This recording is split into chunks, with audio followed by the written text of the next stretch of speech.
Do we need direct core training for athletes? So direct core training, planks or sit-ups or cable rotational chops, this kind of stuff, as opposed to just global core training, like full body training, which involves your core, right? Because there's basically two schools of thought.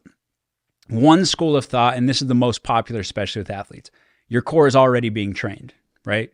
You go sprint, you jump, you run, your core is being maximally trained during those movements. You squat, you do a compound lift, you do an overhead press.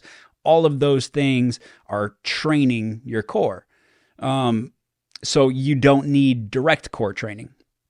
The other school of thought is you're not actually overloading your core. Yes, your core is involved in those movements, but you're not overloading them. Your core is never the limiting factor in those movements. Like, people say, well, if you do a standing one-arm overhead press, feel your core, it's engaged, right? And it's like, yeah, it is engaged, but it's not the limiting factor. Like, I'm not going to come to failure with that dumbbell because my oblique gave out. I'm going to come to failure because my shoulder gave out. So if that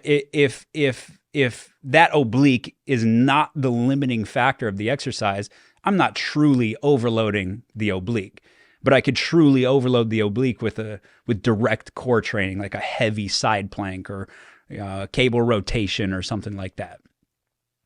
So those are kind of the schools of thought. There's another school of thought.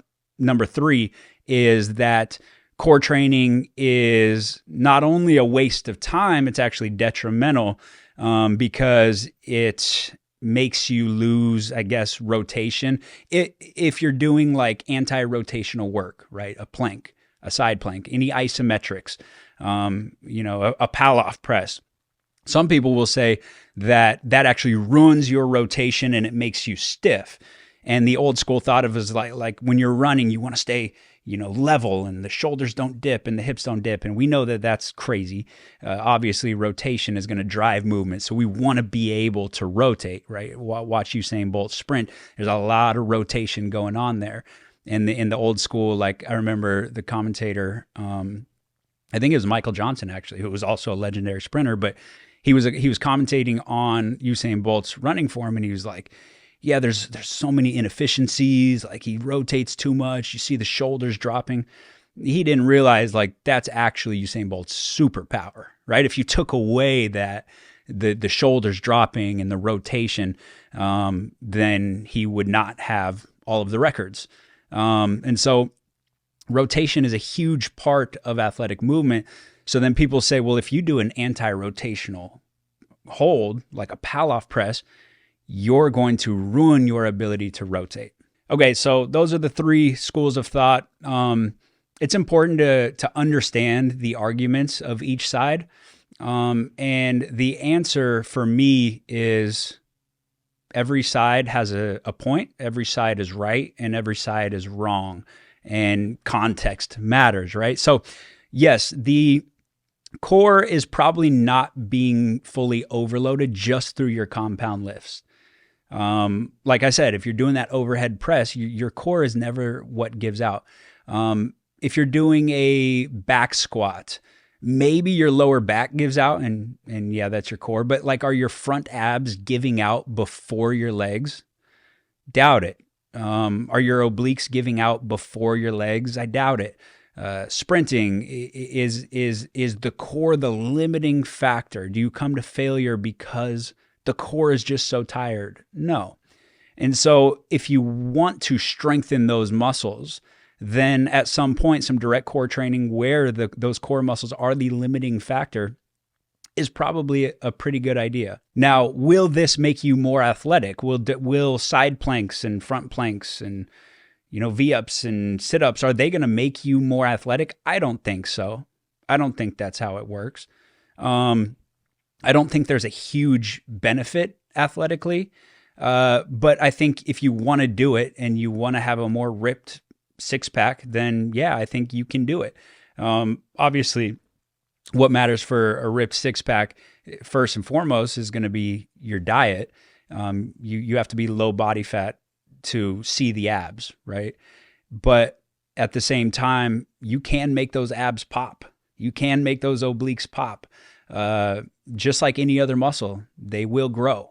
So that does matter, right? As athletes, some athletes just want to look good. They want to go out on the beach. Like, they got endorsements too. They're trying to make money. Like, this is all a business. So yeah, looking good actually matters. I'm fine with that thought. I'm fine with that thought process. If an athlete's like, yeah, like, let's do all this stuff that's going to make me better, but also I'm going to be sleeveless year round. So like, let me hit some bicep curls here and there. Let me, like, I'm going to be out on the beach. So like, let me get a ripped six pack. I get that. And yes, with direct core training, that is going to be the best way to get your abs and your obliques to pop. They don't grow as much as like your quads or your glutes, but you absolutely can grow your ab muscles. So that is where direct core training comes into play. I think eventually you do have to just move over to more athletic stuff like med ball throws, right? Like lateral med ball throws and multi-directional throws. Like, these things are really, really training your core very well, but they're involving your hips. There's force from the ground up. This is what we could consider integrating the fascia, as people like to say these days, because you're transferring energy from one area to another, and the core is kind of the force transmitter. You're transmitting force between the lower body and the upper body, and vice versa, between the upper body and the lower body. And so that's where I think you can improve some athleticism, is when you get into more of the ballistic, rapid core training. But I am totally fine with the direct core training if that is what somebody wants to do. Now, the other benefit to some direct core training, and specifically like isometric holds, right? That's what people are moving away from, is like anti-extension matters. Anti-rotation does matter, because the people who knock like anti-rotation or anti-extension, they're looking at it from a sprint performance standpoint. But a basketball player, a football player, maybe even a soccer player, there's contact involved.